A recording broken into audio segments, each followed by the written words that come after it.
আমার লেখা কবিতা উৎসে ফেরা। ভূমিষ্ঠ হয়েই প্রচণ্ড কেঁদেছিলাম। চিৎকার শুনে মা, প্রিয় পিতা, আত্মীয় স্বজন উল্লসিত। 1, 2, 3 করে আমার হৃৎপিণ্ড, শরীর প্রবল শক্তি নিয়ে বেড়ে ওঠে। অতঃপর তারুণ্যের রক্ততেজ আমার আমিকে ভীষণ শানিত করে। কৌতূহল বেড়ে যায় জীবনের প্রতি, মানুষের প্রতি, অস্তিত্বের প্রতি। যৌবনের খেয়ায় আজ ওড়ায়েছি পাল। সকালের যৌবনবতী ঊর্ধ্বমুখী লতাগুল্ম, তারও ইচ্ছে হয় খুব আকাশ ছোঁয়ার। যৌবন মানে না বাধা, জয়ের সোপান তৃষ্ণা মেটায় তৃপ্তির।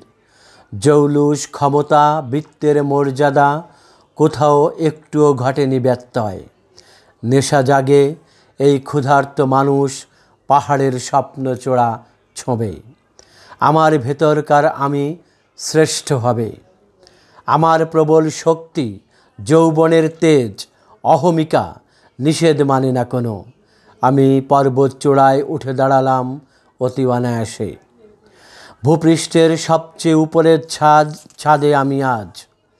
নিচে চেয়ে দেখি ইট পাথরের বড় বড় কঙ্কাল শহর, রঙিন মানুষ আর আধুনিক কৃত্রিম সভ্যতা, সব কিছু চাপা পড়ে স্বীয় পদতলে।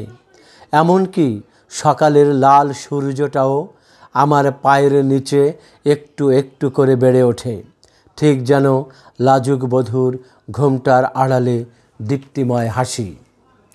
প্রশান্তিতে ভরে যায় মন। আবার তাকিয়ে থাকি নিচে, দেখি পৃথিবীর বুকে বড় বড় ক্ষত, কোনোটা প্রেমিক হারানোর, কোনোটা সন্তান শোকে ব্যাকুল পিতার অশ্রুস্রোতে বহমান নদী, কোনোটা আবার ক্ষুদিরাম প্রীতিলতা ওয়াদ্দেদারের ফাঁসিতে ঝোলার মুহূর্তের অব্যক্ত ক্ষতের অনুভূতি।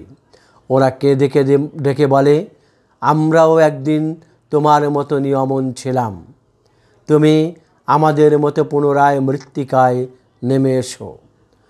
পশ্চিমে নিশ্চুপ চেয়ে থাকি, পায়ের তলার সূর্য মস্তক ডিঙিয়ে ফের পায়ের তলায় অস্তগামী।